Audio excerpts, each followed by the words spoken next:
लोक में, पितर लोक में, अधोगति में है, तो उसको सदगति मिल जाती है। ये महिमा है गौ सेवा की, ये महिमा है।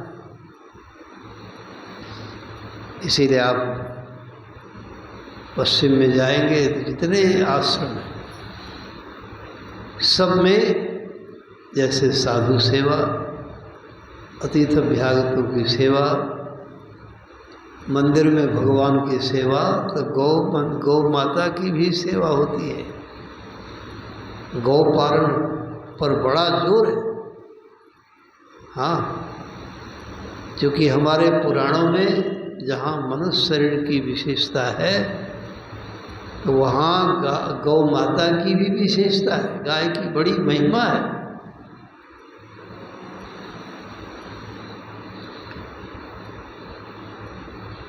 परमानंद जी को हम लोग देखें, कुपाघाट आश्रम जो बना यहाँ धरहरा में जब रहते थे तो धरहरा आश्रम में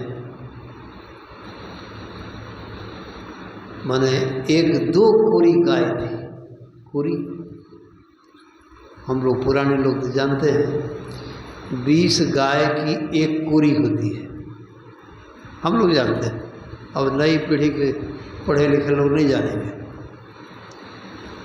बड़ा विशाल गौशाला थी, ढठगढ़ था। हाँ, 10 हल का बैल था। अब देखा है 35-40 बैरागी लोग थे, सब अपने से हल जोतते थे, गाय बैल की सेवा करते थे। देखिए एक समय वो भी हमने देखा है। कितनी श्रद्धा थी कि हम गुरु आश्रम में जाएंगे, गुरु आश्रम में सेवा करेंगे।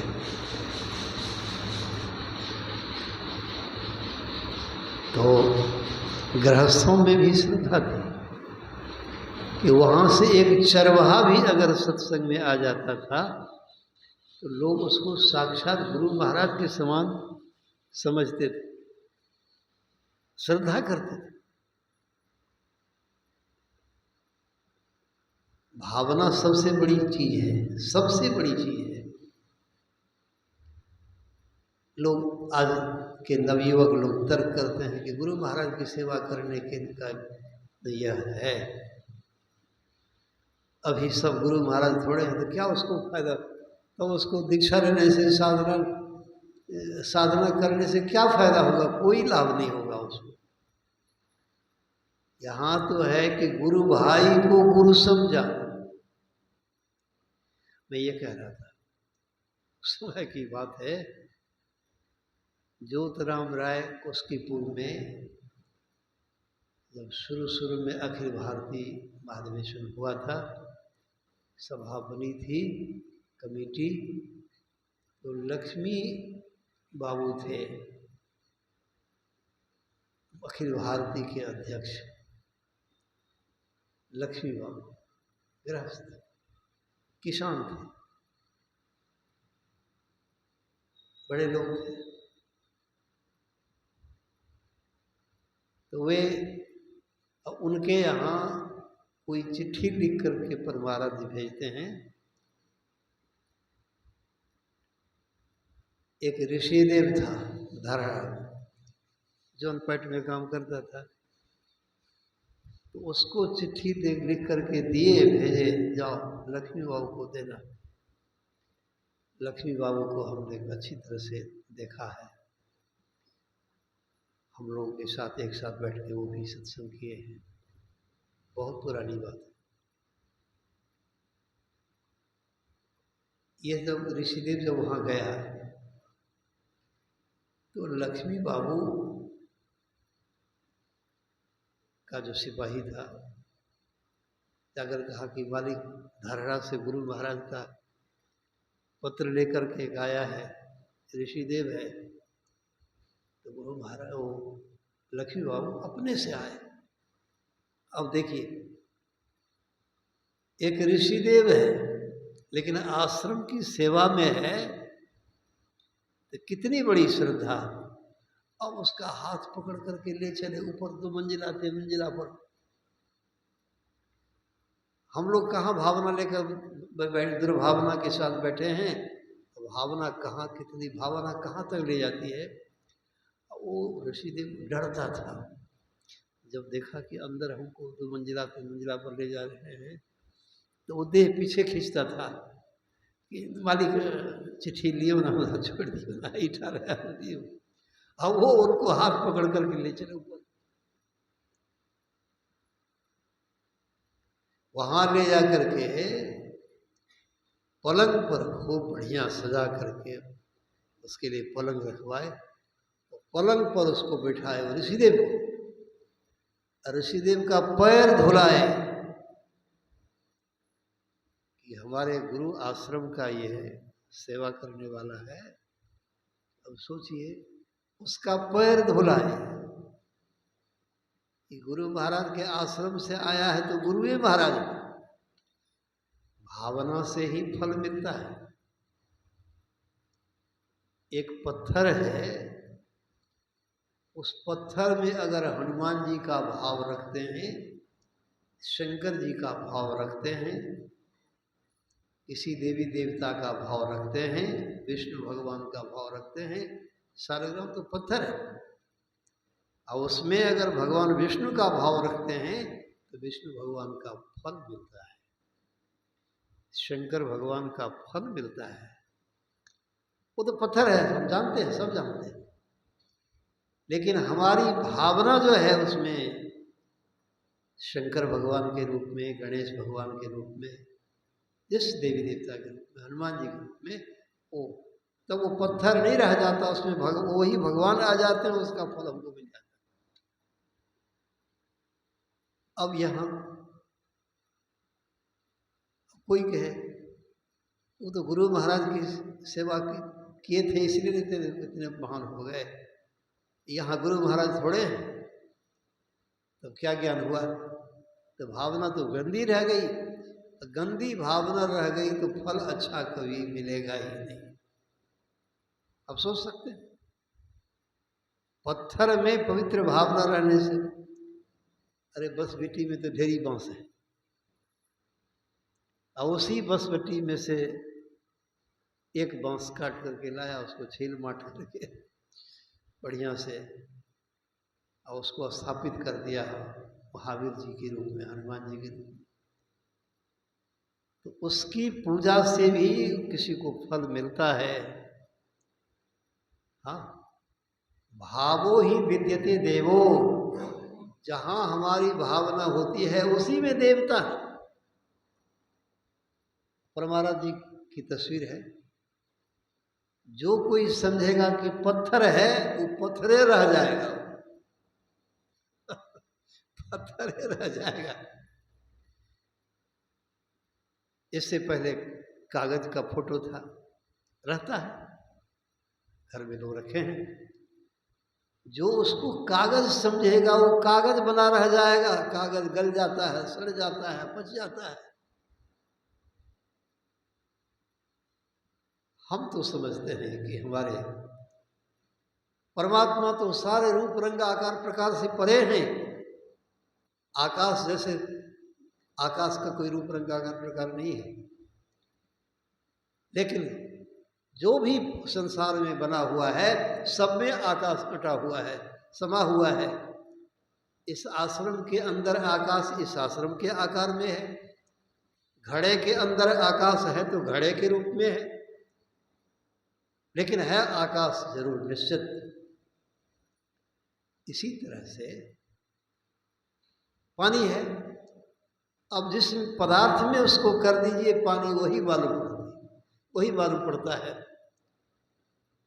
सुराही में सुराही की आकृति का पानी मालूम पड़ता है, एक कटोरी में रखिए तो कटोरी की आकृति का पानी मालूम पड़ता है। पानी का कोई रूप नहीं है, जिसमें जिस आकार प्रकार में उसको रख देते हैं उसी आकार प्रकार में मालूम पड़ता है।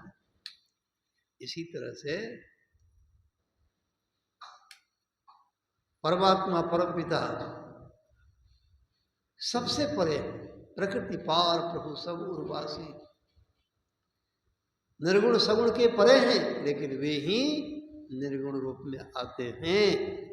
हमारी भावना के बल से वे ही सगुण साकार रूप में आ जाते हैं। तो इसीलिए हम समझते हैं कि हमारे तो परम पिता परमात्मा नहीं है, और जो इनको पत्थर समझेगा तो पत्थरे बना रह जाएगा, उसको कोई फल नहीं मिलेगा। हम समझते हैं कि हमारे परम पिता परमात्मा है।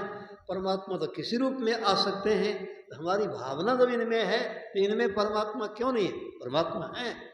इसमें सवाल प्रश्न करने का ही सम्मान नहीं होगा। इसमें अगर कोई प्रश्न करे, तर्क करे, उसका कहीं सम्मान नहीं होगा।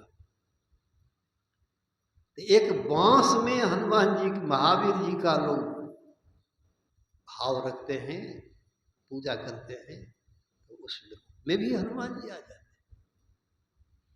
हाँ, तो फिर जो हम जिनसे हम दीक्षा प्राप्त किए, ज्ञान प्राप्त की कर रहे हैं, तो उसमें क्यों नहीं परमात्मा होंगे? उसमें क्यों नहीं सदगुरु महाराज जी होंगे? तो देखिए, ज्ञान तो इसको कहते हैं कि लक्ष्मी बाबू, लक्ष्मी शाह नाम था उनका, उस ऋषिदेव को ऊपर ले जाकर के चरण धुलाए, को खिलाए पिलाए, और चलते समय धोती कुर्ता छाता जूता उसको विदाई किए। गुरु महाराज के यहाँ से आए हैं, ये साक्षात गुरु महाराज।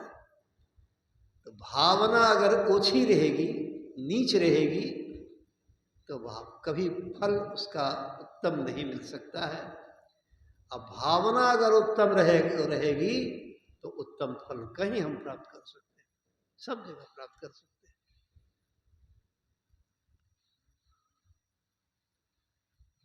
तो इस प्रकार मैं ये कह रहा था गौ माता के संबंध में कि गाय को एक मुट्ठी घास खिला देने से, गया में पिंडदान करने से पितर का उद्धार होगा कि नहीं होगा? किसी तीर्थ में पितर का पिंडदान करने से उद्धार होगा कि नहीं होगा? लेकिन हमारा पुराण कहता है गौ माता में 33 करोड़ देवी देवता हैं। इस श्रद्धा के साथ हर आश्रम में गोपालन होता है। तो धरड़ा की चर्चा इसीलिए हो गई कि धरड़ा में 2 कोरी लगभग गाय थी, 10 हर का बैल था, 10 हर चलता था, 20 बैल था, और सब बैरागी लोग सब काम करते थे, सब सेवा करते थे। अभी तो देह चुराते हैं, देह सजाते हैं। अभी सेवा करने के लिए साधु नहीं बनते हैं, अभी सेवा लेने के लिए साधु बनते हैं कि लोग हमारी सेवा करें, लोग हमारा आदर करें, सम्मान करें। इसीलिए कुछ मिलता नहीं है। अब फिर जब कुप्पा घाट बना, तो कुप्पा घाट में भी उसी समय से गौपालन अभी तक चल रहा है। पहले तो 8-10 गायें थी परमानंद जी के समय में। अभी पूज्य हरिनंदन बाबा की कृपा से इनके संरक्षण में आश्रम का विकास सब कुछ हो रहा है। और साथ साथ अभी गाय एक कोरी क्या, उससे भी ज़्यादा 35-40 के करीब में गाय है। सब बढ़िया बढ़िया गाय है। एक एक गाय की कीमत 50-60 हज़ार से तो कम नहीं हो। वो कीमती गाय से देखिए, जैसे और सब व्यवस्था होती है आश्रम से, तो गौ सेवा भी होती है, गाय की सेवा होती है। इतनी बड़ी विशेषता आप गाय की, गौ माता की सुने ना। लेकिन एक बात मैं ये कह रहा था, मनुष्य में गाय में फर्क है। क्या है? गाय को कभी हंसते हुए देखें आप? गाय हंसती है ना? नहीं हंसती है। लेकिन मनुष्य की विशेषता है, हम मनुष्य कभी हंसते भी हैं। हाँ, कभी प्रसंग आता है तो हंसते भी हैं। ये विशेषता है। हम गाते हंसते भी हैं और गाते भी हैं, स्तुति विनती प्रार्थना करते हैं। रामायण पाठ करते हैं, गीता पाठ करते हैं, वेद पाठ करते हैं, उपनिषद पाठ करते हैं, संतवाणी पाठ करते हैं, गाय के हित पाठ करने के लिए। न वो पाठ कर सकती है और न वो गौर करके एकाग्रता पूर्वक सुन सकती है। इधर हम पाठ कर रहे हैं, गाय उधर मुंह घुमा करके पाज कर रही है, हाँ, पागुर कर रही है। मनुष्य की विशेषता है। तो मनुष्य की एक विशेषता और है, ये तो जागृत की विशेषता भी आप सुने। मैं थोड़ा सा स्वप्न की विशेषता बतलाता हूं। मनुष्य ही है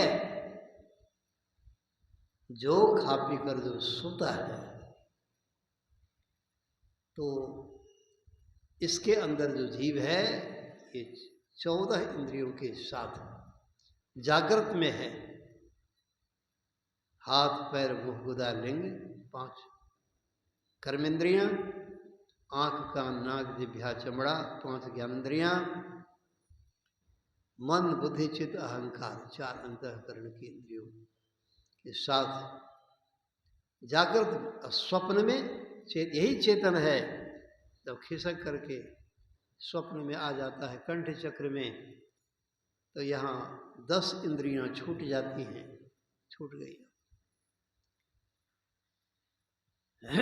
हाथ पैर मुंह गुदा लिंग, आंख कान नाक जिह्वा चमड़ा छूट गए। अब केवल मन बुद्धि चित्त अहंकार, ये 4 अंतःकरण की इंद्रियां कंठ चक्र में ये रहती हैं। इसी के जरिए, इसी के द्वारा, जैसे हम जागृत में हंसते हैं गाते हैं, स्वप्न में भी हम हंसते हैं गाते हैं रोते हैं।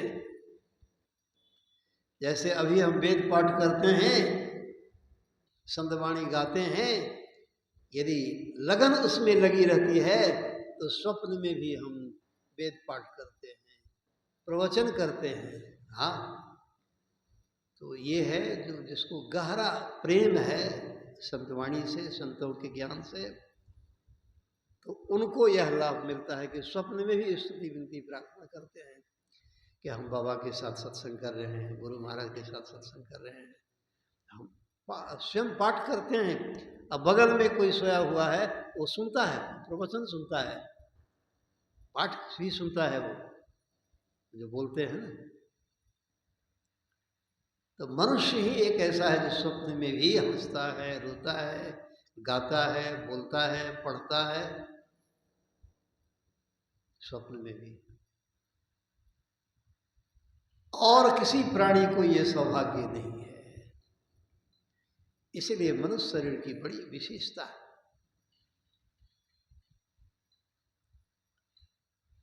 तो हम करें क्या? इतनी बड़ी विशेषता। अच्छा, स्वप्न जो होता है,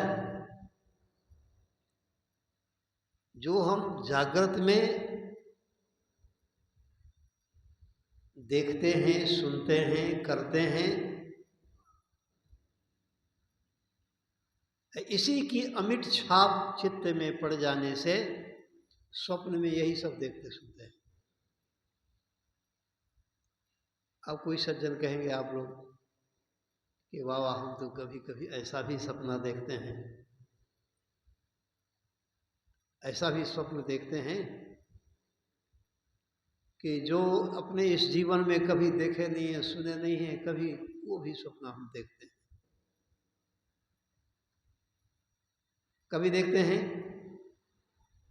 कि आकाश में पक्षी बनकर के उड़ रहे हैं, कभी देखते हैं कि वो ऐसी जगह पर हिमालय में हम चले गए हैं जहां कभी गए नहीं। वो क्या है? वह भी है, जब से यह जीव परमात्मा से अलग हुआ, संसार में आया, शरीर में आया, संसार में आया, और तब से अभी तक जहां तक जो कुछ किया है, मनुष्य शरीर में खास करके वो सब चित्र अंकित है, और शरीरों में भी जो गए हैं चित्त में सब अंकित होता है, लेकिन मशीन तो है यहाँ मनुष्य शरीर में लगा हुआ, और शरीरों में यह मशीन है ही नहीं देखने का। तो मनुष्य शरीर में फिर अभी जो आए हैं तो अभी उन सारे दृश्यों को भी देखते हैं जहाँ न गए हैं, न किए हैं, न सुने हैं, वो भी यहाँ प्रत्यक्ष देखते हैं, अनुभव होता है। इसीलिए हम करें क्या? अच्छा, इतना ध्यान सत्संग पर क्यों जोर दिया जा रहा है? सदाचार पालन करने पर इतना जोर क्यों दिया जाता है? क्यों रोज सत्संग करना चाहिए? क्यों ध्यान तीनों टाइम करना चाहिए?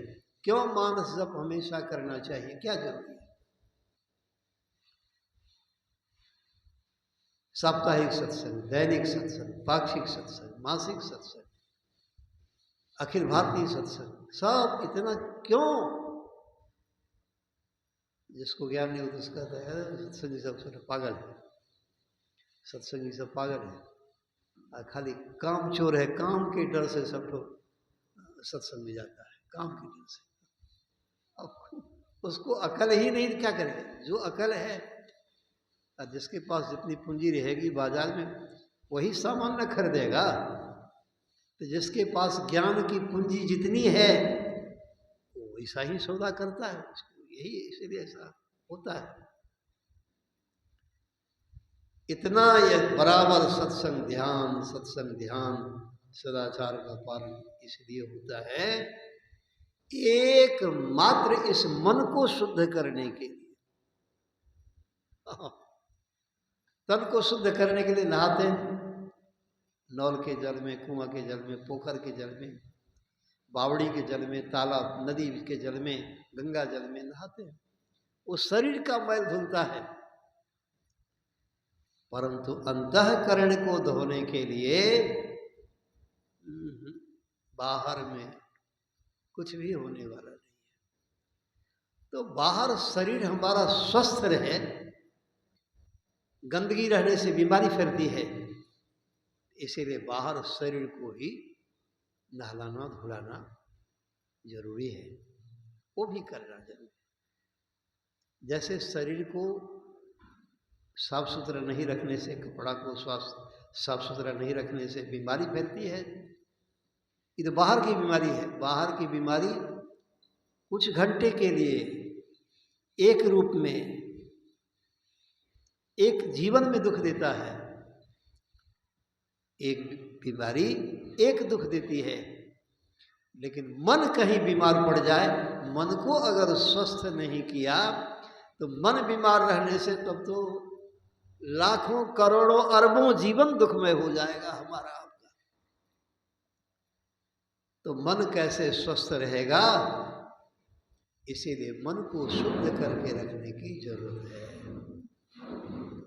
मन को शुद्ध करने की जरूरत है। हाँ, तो मन को शुद्ध करने का उपाय दुनिया में एकमात्र यही है। संत पलटूदास जी महाराज अयोध्या में हुए कहते हैं, भूले मन को समझाए लीजिए, जीवन में है तो भूल भरम तो होता ही है।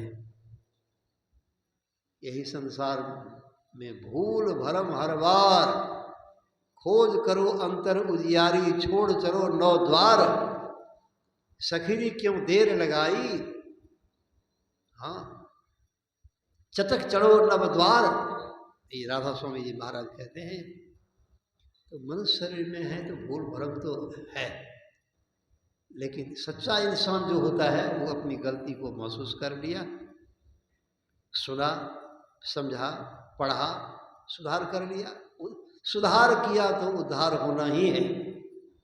और जो सुधार करना नहीं जाना उसका उद्धार कभी संभव नहीं है, कभी नहीं। तो हमारे मन का सुधार कैसे होगा? इसीलिए संत पलटूदास जी महाराज कहते हैं कि भूल भरम में तो पड़ जाते हैं, संसार में है तो हो जाता है, तो भूले मन को समझा लीजिए। हाँ, अभी मन जो भूला भटका है उसी को समझाने के लिए ये सत्संग का आयोजन होता है। हम लोग सत्संग में रोज आते हैं, रोज आते हैं। देखते हैं गमला के अंदर जो गाछ रहता है वो सुरक्षित रहता है, तो सत्संग है गमला, हाँ घेरा। इस सत्संग में जब तक बैठे रहेंगे आप तो आपकी सुरक्षा होती रहेगी निश्चित। यदि हमेशा सत्संगमय जीवन को बना लें आप, तो हमेशा आपके मन की सुरक्षा होगी। आपकी सुरक्षा माने आपके मन की सुरक्षा। अब मन की सुरक्षा का माने हुआ आप चेतन जीवात्मा की सुरक्षा होती रहेगी। क्योंकि जैसे दूध में घी मिला हुआ रहता है, कहाँ देखते हैं, देखते हैं कहाँ देखते हैं, लेकिन घी है। इसी तरह से मन में चेतन मिला हुआ रहता है। तो सत्संग के गमले में मन सुरक्षित रहता है। अब मन सुरक्षित होता है तो हम चेतन भी सुरक्षित हो जाते हैं। मन चेतन भी सब विकार से रहित हो जाता है। अचेतन यदि जब सब विकारों से रहित हो गया तो परमात्मा हमारे क्या है, तो बिल्कुल निर्मल निराकार निर्मोह है, वो निर्मल हैं। हम जो ही निर्मल हुए तो भाई हम साधना पूरी करके वहां तक यदि नहीं पहुंच सके हैं अभी तक में, लेकिन चित्त को यदि शुद्ध कर लिया तो स्वयं परमात्मा हमारे पास आ जाते हैं। स्वयं स्वयं परमात्मा आ जाते हैं। हाँ, सबरी के आश्रम में स्वयं भगवान श्री राम पहुंच गए। कैसे? चित्त को शुद्ध किया सत्संग, मतंग ऋषि के सत्संग में, तब तो ये महान लाभ हुआ। तो सत्संग से मन की धुलाई होती है, सफाई होती है। हाँ, जैसे सोना को भी साफ किया जाता है तो उसको तपाया जाता है। इसीलिए सदगुरु की शरण में कभी हम तपाए भी जाते हैं। हाँ, कभी तपाए भी जाते हैं। यहाँ तपाए जाते हैं तो हम कसौटी पर कसे भी जाते हैं तो हम में निखार आ जाती है। तो इस प्रकार सत्संग के द्वारा अपने मन को शुद्ध करना है, मन की भावना को शुद्ध करना है। अभी एक प्रसंग सुन रहे थे पाठक्रम में आप कि जिन कह रही भावना जैसी, प्रभु मूर्ति देखी तिन तैसी। जिनकी भावना जैसी रहती है वैसी ही मूर्ति दर्शन करते हैं। जैसा चश्मा आंख पर रहता है, काला लाल पीला हरा, तो वैसा ही सब कुछ मालूम पड़ता है। तो भावना जैसी होगी वैसा ही दर्शन होगा, वैसा ही ज्ञान रहेगा, वैसा ही फल मिलेगा। तो सत्संग के द्वारा भावना शुद्ध करते हैं। लेकिन एक बात भाई, मछली सब दिन रहती है पानी में, सब गंगा में मछली, गंगा की मछलियां गंगा में रहती हैं। जायन्ति चो म्रियन्ति चो जलेश्व जलौषः, नौचो गच्छन्ति स्वर्गः भविशुद्ध मलूकयः। गंगा की मछलियां उसी गंगा में जन्म लेती है, गंगा में बढ़ती है, गंगा में मरती है, लेकिन उसको स्वर्ग नहीं होता। कारण क्या है? कारण ये है वो गंगा जल पीती भी है, गल्फर होके पानी निकल जाता है। लेकिन गंगा जल तृप्ति कब होती है? जब मछली उलटती है। इसी तरह से हमारा कल्याण तब होगा जब हम उलट जाएंगे। हनुमान जी गए सूर्य भगवान के पास, कहने लगे हमको, सूर्य भगवान को प्रणाम किए। तो सूर्य भगवान देखकर मन ही मन सोचते हैं कि इसको तो कभी हम देखें इसको तो कभी हम देखे हैं ये देखा हुआ जो जिसको पहले कभी देखे हैं और यदि कभी आ गया तो उसको पहचानने में देरी नहीं लगती है। सूर्य भगवान ने कहा कि बड़ी मन ही मन कहते हैं इसको तो कभी देखे हैं फिर आ गया है।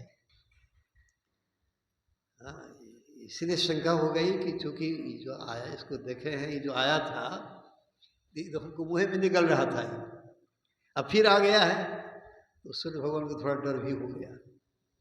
पूछते हैं कि तुम कौन हो जी? कहा कि हम हनुमान हैं गुरु महाराज। और छोटे बालक रूप में फिर गए हैं। आप बालक रूप में ही तो सूर्य को ग्रसे थे, तो कहाँ आए हो, क्या करने आए हो? तो कहा कि आप ज्ञान स्वरूप हैं, तेजवान हैं। प्रकाश माने ज्ञान होता है, प्रकाश माने ज्ञान, ज्ञान नहीं तो प्रकाश नहीं। यदि ज्ञान हो गया, गुरु का ज्ञान हो गया तो गुरु का प्रकाश अंदर में आ गया। याद रखेंगे, यदि सदगुरु का ज्ञान धारण कर लिया तो सदगुरु का प्रकाश धारण कर लिया। ज्ञान प्रकाश दीप उजियारा, घट घट देखो प्राण प्यारा। इसीलिए ज्ञान बहुत जरूरी है और ज्ञान सीखने में कभी संतोष नहीं करना चाहिए। तो हम आए हैं आपसे पढ़ने के लिए, ज्ञान सीखने के लिए। सूर्य भगवान को सोचते हैं कि तू आया था एक बार तो हमको निगल रहा था, ये रहेगा, ये पढ़ने आया है तो फिर क्या करेगा नहीं करेगा क्या पता है इसका, इसको टारना चाहिए। सूर्य भगवान कहते हैं कि देखो हम अरे एक जगह रहते न तो हम तुमको पढ़ाते हैं, लेकिन हम तो देखबे करते, हम तो चलते फिरते हैं, चलता फिरता है, कभी भारत कभी अमेरिका, कभी भारत कभी अमेरिका, हमेशा चल रहे हैं, तो हम तुमको क्या पढ़ावेंगे, हम चलता फिरता है। तो हनुमान जी ने कहा कि सरकार आप चलता फिरता गुरु जी हैं तो हम चलता फिरता चेला बन जाएंगे। आप हमेशा चलते रहते, हम भी हमेशा चलते रहेंगे। आप चलते रहेंगे, हमको ज्ञान देते रहेंगे, हम ज्ञान सीखते रहेंगे। अब सूर्य भगवान सोचते हैं कि अभी भी काम नहीं चला, ये बड़ा डरने वाला नहीं मालूम पड़ता है। तो कहते हैं कि सुनो, हम चलेंगे तो तुम हमारे आगे आगे चलोगे, पीछे पीछे चलोगे? तो कहा हम आपके पीछे रहेंगे।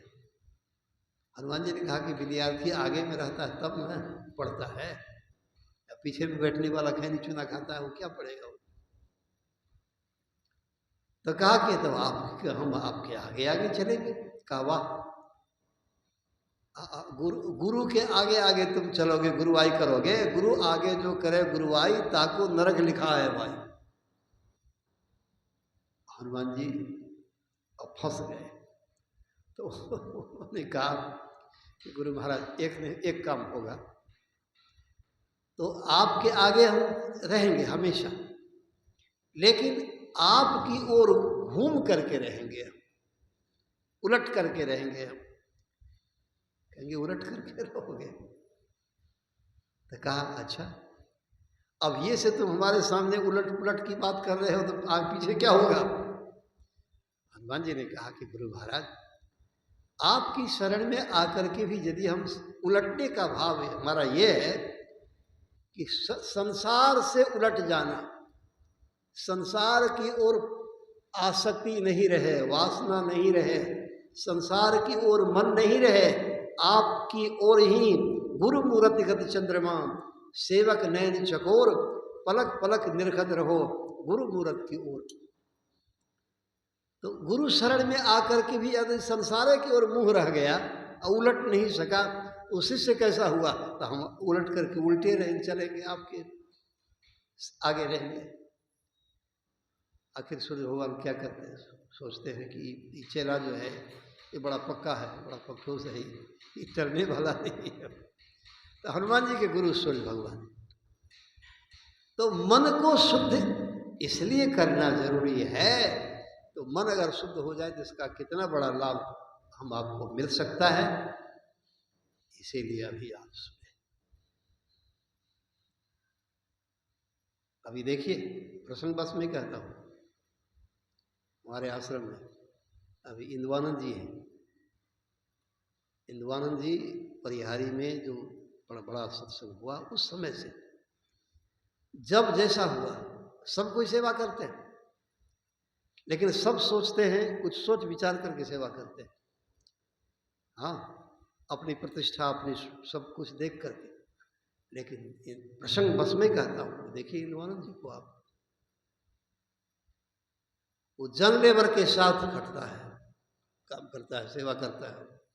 वो ये नहीं सोचता है कि हम साधु हैं, कोई तो लेबर के साथ काम नहीं करता, हम कैसे काम करेंगे। नहीं, उसको गुरु महाराज में पूज्यपाद हमारे सदगुरु ब्रह्मर्षि विष्णुकांत स्वामी जी महाराज, छोटा बच्चा था, इसको दीक्षा दिए थे। तो इसको बड़ी श्रद्धा है गुरु आश्रम में, इस आश्रम के प्रति बड़ी श्रद्धा है। परियारी में भी आश्रम जो बन रहा था, वहाँ भी यज्ञ हो रहा था, एकदम माने जन लेबर के साथ। यहाँ भी आप लोग देख रहे हैं, तो लोग और कितने लोग ये सोचते हैं कि यहाँ भी जब काम धाम करेंगे तो घर में बढ़िया था। तो भाई, घर में काम धाम करने का फल क्या है? जहाँ है काम वहाँ है बदनाम। घर में तो घर का तो सारा काम धाम करते करते अब बूढ़े हो गए, क्या मिला आज तक में? तो बदनामी। बेटा भी कहता है, क्या किया हमारे लिए आपने, कि कर लो तुम्हारा लो। अब पत्नी भी अब साथ छोड़ देती है, पत्नी हो गई बेटा की तरफ। ये बुढ़वा से तो कुछ होने वाला है नहीं, कि कर लिया हाँ हमारा वास्ता, हाँ कि कर लिया हाँ घर के वास्ता, हाँ। पत्नी भी सब साथ छोड़ देती है, काम में है बदनाम। यहाँ काम नहीं है, यहाँ गुरु आश्रम में काम नहीं किया जाता है, यहाँ सेवा दी जाती है। सेवा, सेवा किसकी होती है? तो सेव्य की। तो सेव्य है गुरु महाराज, सेव्य है भगवान, संत सदगुरु हमारे भगवान हैं। यदि हम ऊंची भावना के साथ जानेंगे, देखेंगे, तो जो हमारे गुरु महाराज हैं, परमाराज जी तो सबके परमाराज जी, जो हमें ज्ञान दे रहे हैं, ज्ञान दिए हैं, वो हम उसमें श्रद्धा हमारी कम अगर हो गई तो परमाराज जी में भी श्रद्धा नहीं हो सकेगी, तब जो मिलना चाहिए नहीं मिलेगा। इसीलिए आवश्यकता है, आज के सत्संग में जो पाठ सुने आप, कि जागी रही भावना जैसी प्रभु रत देखी तिन तैसी, तो भावना के मुताबिक ही दर्शन परसन, अब भावना की, हमारी भावना ही परमात्मा तक हमें पहुंचा देती है। हाँ, दुर्भावना हमें रोकने का काम करती है, सद्भावना हमारी परमाराध्य तक पहुंचा देती है, हमारा परम कल्याण हो जाता है। आज इन्हीं शब्दों के साथ आप लोगों की सेवा रही। अब आध्यात्मिक नाम कीर्तन है, संत शरण जी कहते हैं, करताली के साथ, करता ध्वनि के साथ वे आगे आगे कहेंगे, हम लोग पीछे पीछे कहेंगे।